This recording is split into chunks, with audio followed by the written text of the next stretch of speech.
Hello. Hello chú. Hello mọi người. Phải truyền môi cho nhau nhá, phải truyền môi cho nhau.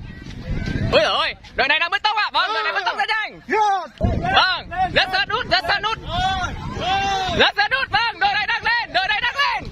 Vâng. Cuối cùng chiến thắng là lại thuộc về đội vô địch.